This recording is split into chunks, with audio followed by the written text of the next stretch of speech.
I hope I'm going to get the language right, Dansile. My mpati mkulu.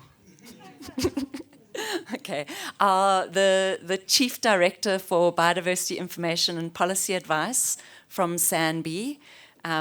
So my Chief Director, my big boss, Deshni Pillay, and she's going to be giving us a sense of the range of projects that SANBI is involved in and the opportunities that these present to all of us who are working in living catchments. And in this sense, I'm referring to living catchments with small letters, not just the Living Catchments Project. So, Desh, over to you. Sure, thanks. We're actually quite informal in BIPA. So just, refer to me as Deshni or Desh. So these are the projects that SANBI has at the moment that we're busy implementing in various catchments, and I'm going to go through them. And you'll also get the presentation, and you can contact me for more information if you're wanting to get involved in any of them. So the first one, and that's the main project that is quite closely linked to the Indaba, is the Living Catchments Project. We've been going to many of the projects in this catchment, and this project actually funded through Henry, DSI, and Shana's the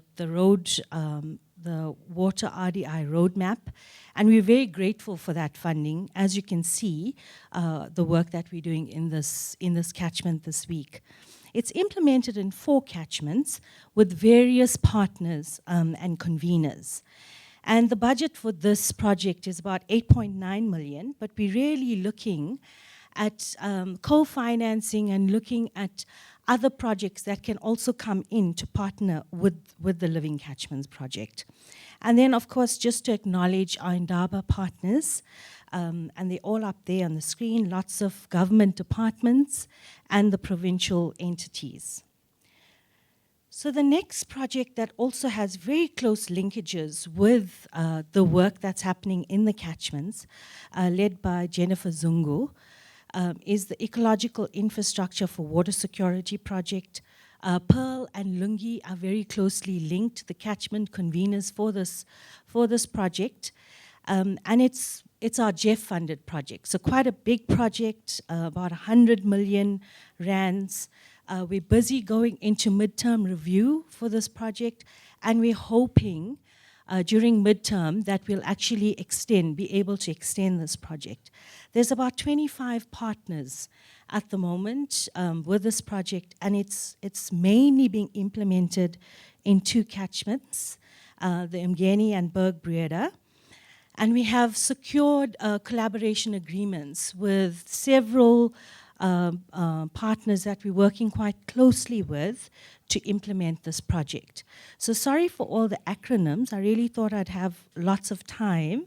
But the BGCMA is the Breda Gouritz Catchment Management Agency, and you'll see the mention of the water user associations that we're working with in these 2 catchments. We've got also a very strong partnership with Umgeni Water and the UEIP. And that's all building on the work that SANBI has done in these catchments before. Another big and strategic partner is DUCT and the University of KZN. And we're also working quite closely with Ezemvelo through SysJoyce.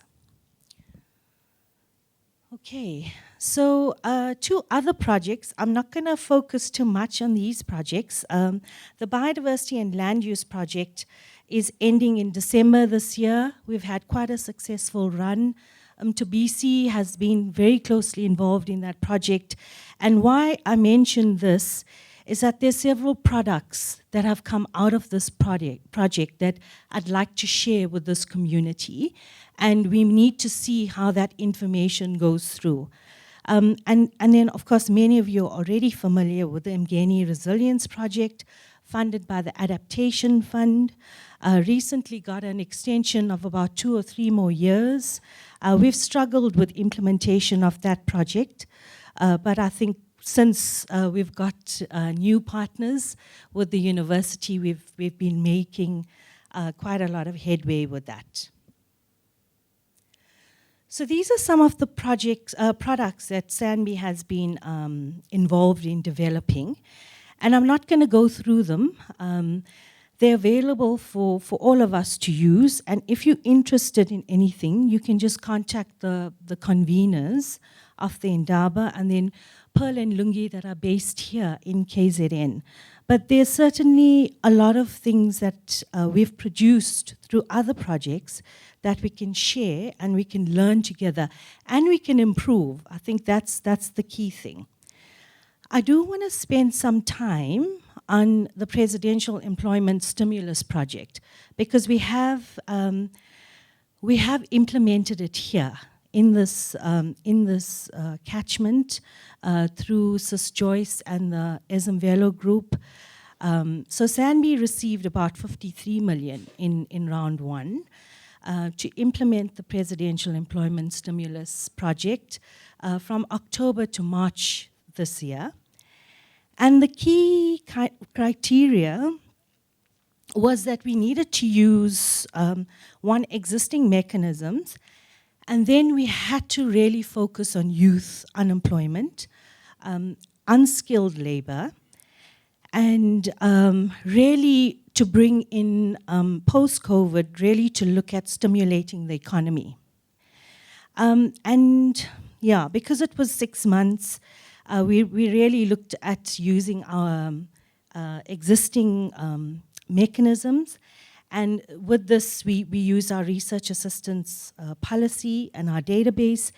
And we managed quite quickly to employ, I think at the latest count, 1,156 youth that were employed over that 6-month period in various projects. There's lots of details. We've written the projects up quite nicely. We've submitted it to the presidency. We've got a lot of very good publicity from that project. Our board loves it. The presidency loves it. And we've also, we managed to get a lot of young people capacitated through the project. There's lots of videos. There's lots of written, people had to keep journals and write things up. And so we have quite a lot of learning that came out of that process. And we also implemented this mainly through the ecological infrastructure for water security project and Dansile's Living Catchments Project in a few of her catchments. And I just wanted to say thank you to the catchment conveners that helped us implement this project. And really, it was something that was really fantastic for SANBI to be able to do, not just bring the knowledge and the policy advice and the products, but also to layer jobs in our catchments. So at a high level, we had about, in this area, or the EcoChamps project, we had about 109 EcoChamps that were employed, and 64% of them were women. And yeah, this is mainly the project that Dansile led. There were several other projects in other catchments led by other coordinators, but I wanted to focus on what we did here. And then secondly, because of the success of PES1, the Presidential Employment Stimulus Project 1, we put in quite a ambitious application for PES2. And the Presidency and National Treasury, they looked at it and then they said, they really wanted to, because we had a skills job component that we created, jobs that were created, and we had an unskilled job component.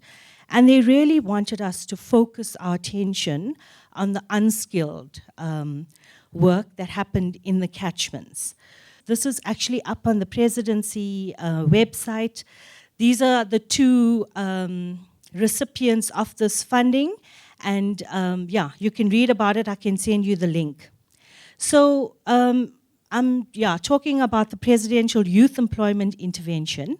So from PES 1, because we were so successful, we managed to get about 88 million to implement PES 2. And we're mainly going to be looking at unskilled jobs being created in the catchments. And once again, we're going to be looking to our partners to implement this. So some of this work is partly happening. So we're implementing quite a big component with Conservation South Africa, and they've got a huge network and a target of 700 jobs to create in the 6 months. And I think they're moving quite, they're doing quite well in achieving that. So there's certainly an opportunity here, certainly for this catchment. So I just wanted to bring in the national priorities. We had quite a big Indaba strategic planning session with the minister, and these were the key priorities she wanted us to work on. Well, the 4, but the key things that we at SANBI are focusing on is the employment support and relief. And I've mentioned through the Presidential Youth Employment Initiative, and then looking at the state's capacity or capability to deliver. And these are the community of practices that we host, the knowledge products, and the platforms. So these are just some of the examples of the communities of practice and the mainstreaming work that SANBI is doing. So I'll skip through these. Here, I wanted to just reflect on some of the opportunities that exist within SANBI and for this group here. So certainly wanting to highlight the importance of the strategic water source area that we're in, and then the Green Climate Fund application that we're putting together for future funding. And that's going to be a huge, I think, $20 million project that we're busy building with partners at SANBI. So certainly there's an opportunity there. Then we have the Living Catchments Project, the EI for water security. We're doing quite a lot of work on natural capital accounting within the projects, but there's work that we can link into. Certainly we're very strong on the spatial planning and then the mainstreaming programs of work. I've mentioned the biodiversity and land use project policy products, and I certainly would like us to share that. And then as we look forward to look at the GEF7 project that's coming up, SANBI is going to be implementing the stewardship component of it, future engagements with DSI, and then also our NRM partnership that we're building quite strongly on. Okay. This is just to remind us of what we're here to do. So I'm not going to dwell here on this slide because you have it in your packs. I want to just focus on this slide for a minute or two. Okay.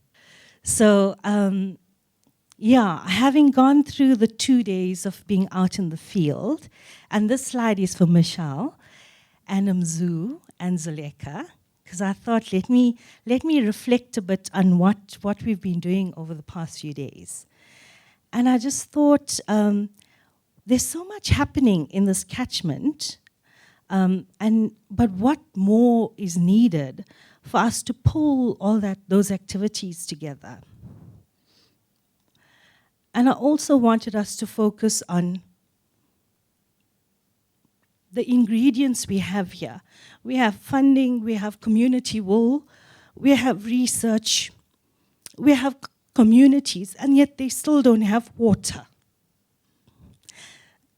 And what should we do? What can we do?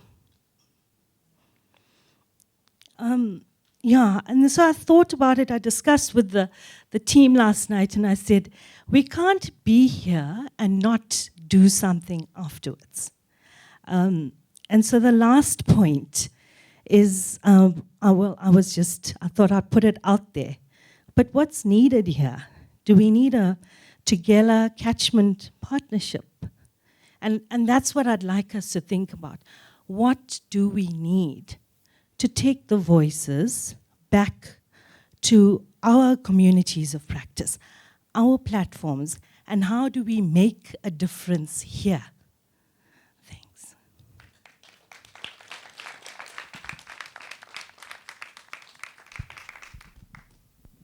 Thanks very much for that reflection and for the human way in which you brought it.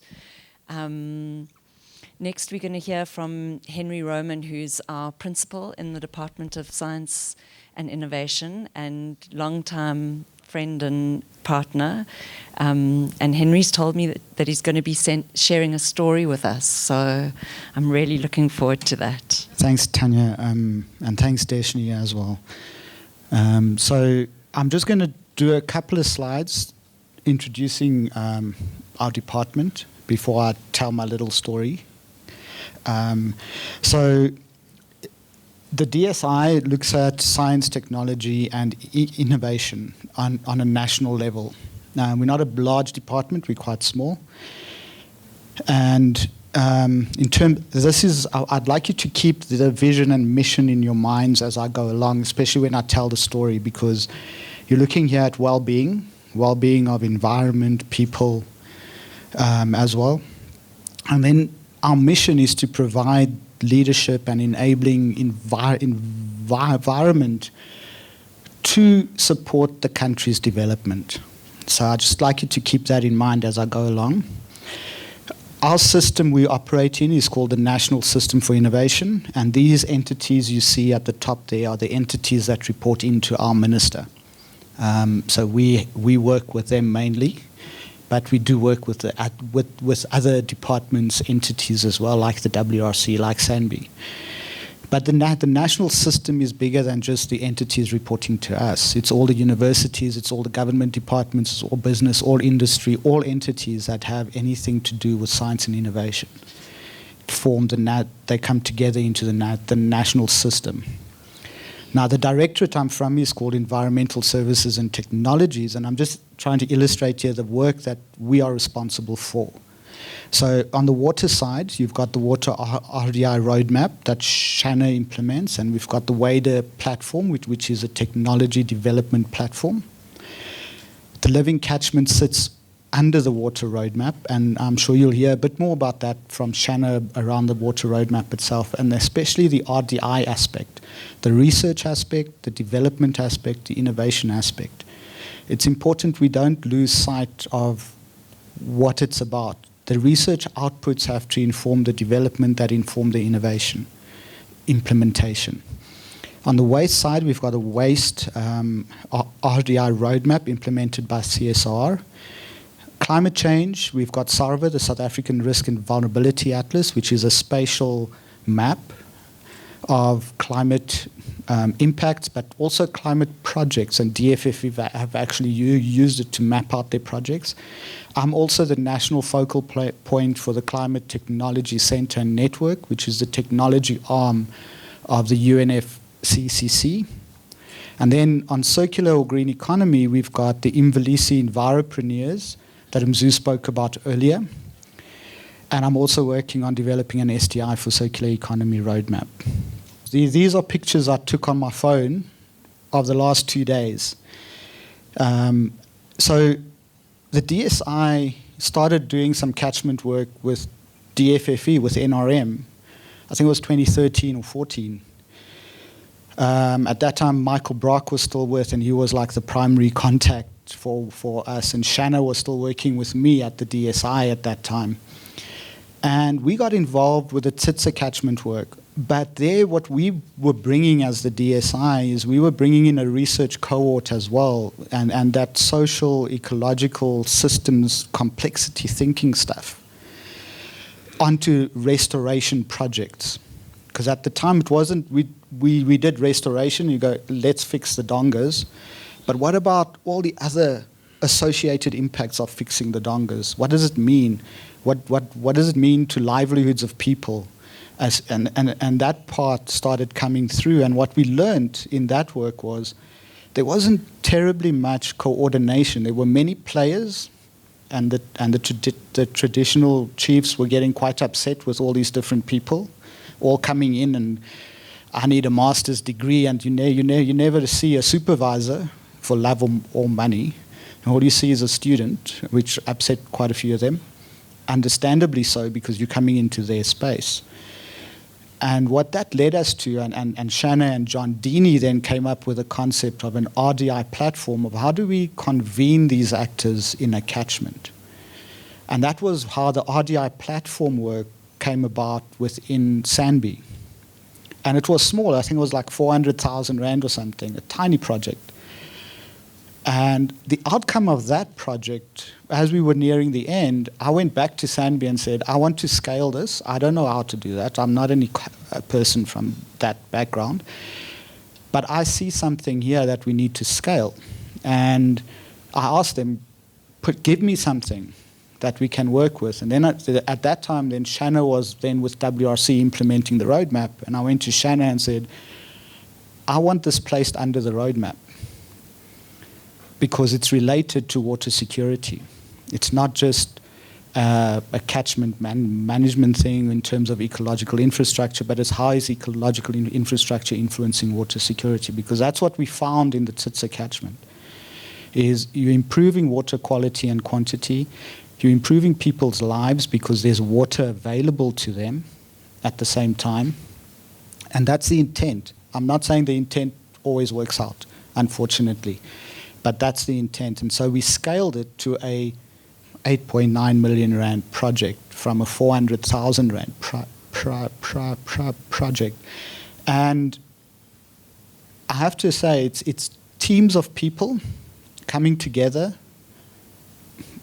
by chance in some instances. I never knew about the NRM team because I'm a biotech person, so I don't work in the space, or I didn't at that time. Almost 10 years down the line, I can stand here and talk about these things because now I know a lot more because of the people in the room who've informed me and educated me. I think that's something we sometimes miss, especially for us in government. I'm a servant of the people. That's a civil servant's job. But some of us forget that sometimes and get stuck in... it is controversial. We get stuck on titles instead of focusing on what the title's about and what you're there to do.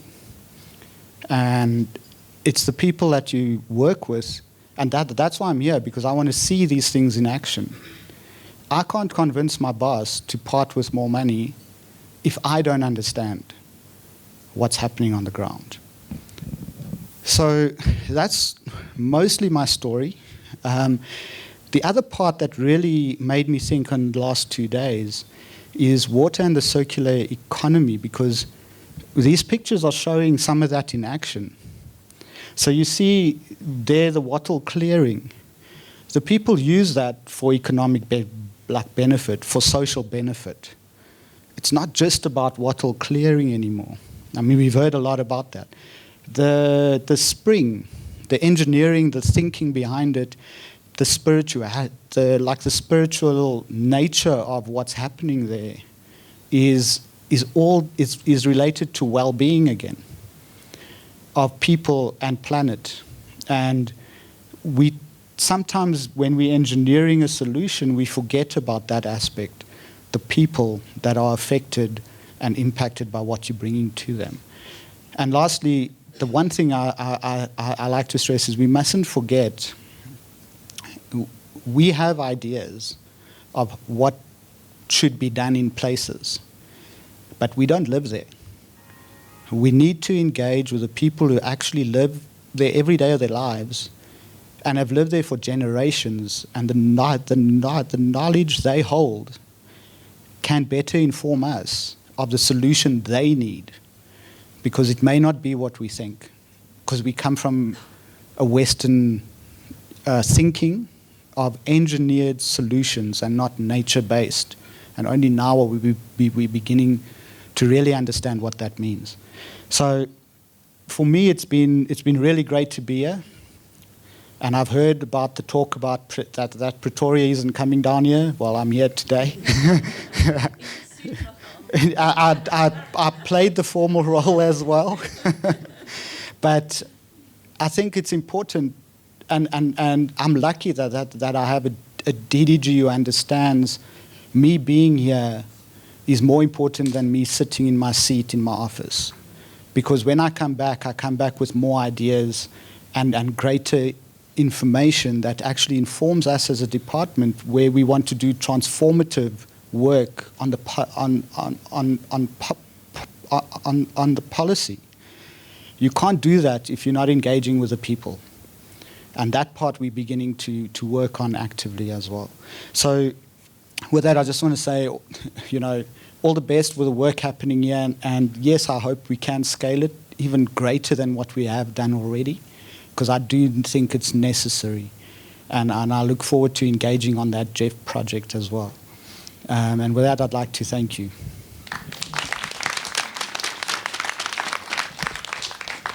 Thanks very much, Henry.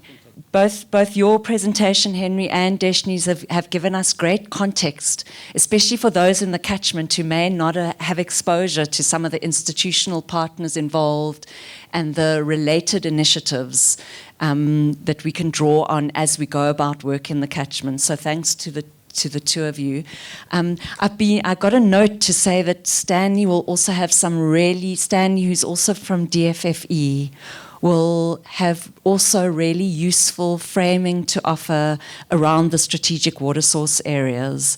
If you could come and just share with us the strategic water source areas context. Thanks.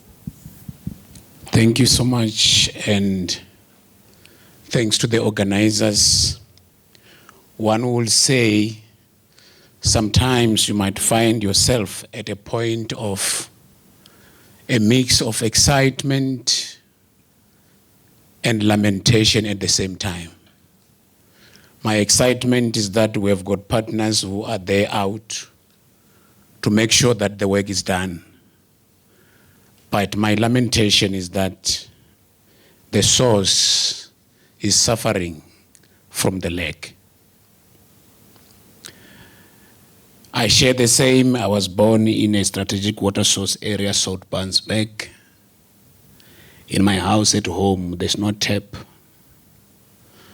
We are depending on the sources. Fortunately, those sources, they are not polluted in such a way that we suffer maybe from waterborne diseases. But I would like to say what I saw here emphasize that there is a perceived reality and the reality on the ground. Perceived reality is the reality that we have read from literature. Some of them we have heard about them, but when you start coming to the ground, then you start realizing that the situation needs more than what we thought.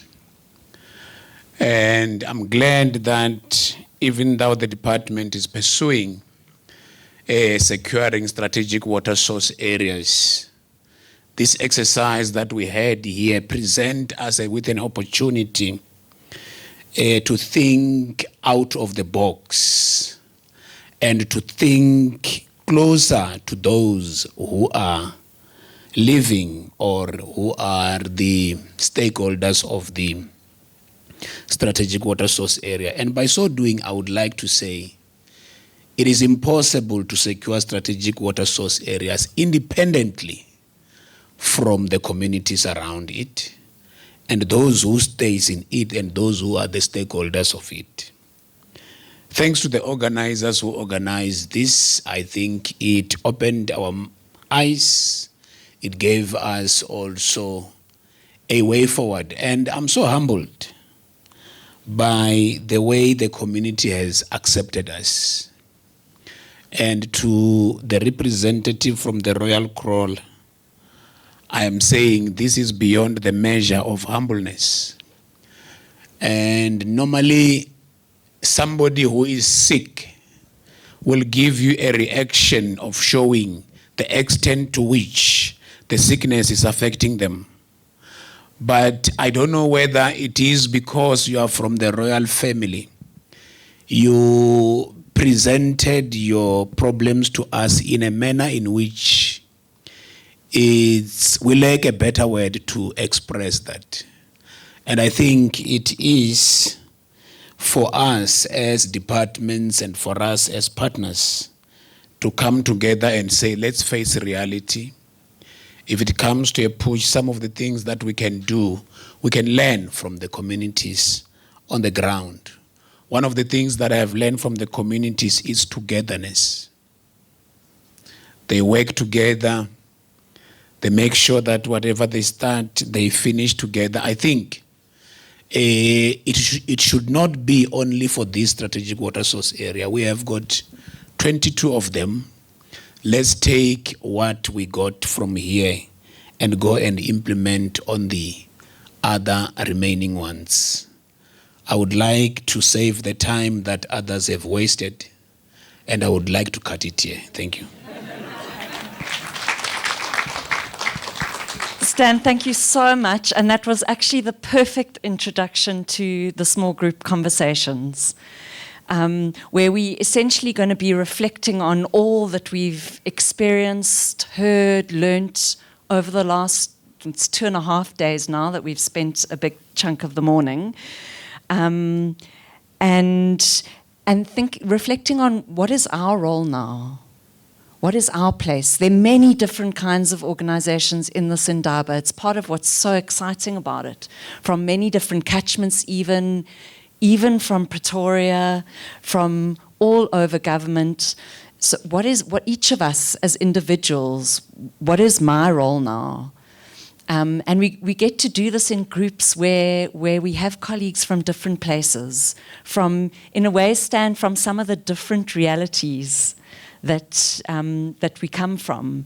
And our learning can be enriched from sharing with each other to make sure that we all together understood this reality that we've had. And I can't agree with you more, the deep, deep privilege of being exposed to in the humble way that we have been welcomed here. So to reflect on that, on the reality that we've seen over the past couple of days, some of the context that's been given to us today, and to think about and discuss what stands out for you, what surprised you, what may have disappointed you.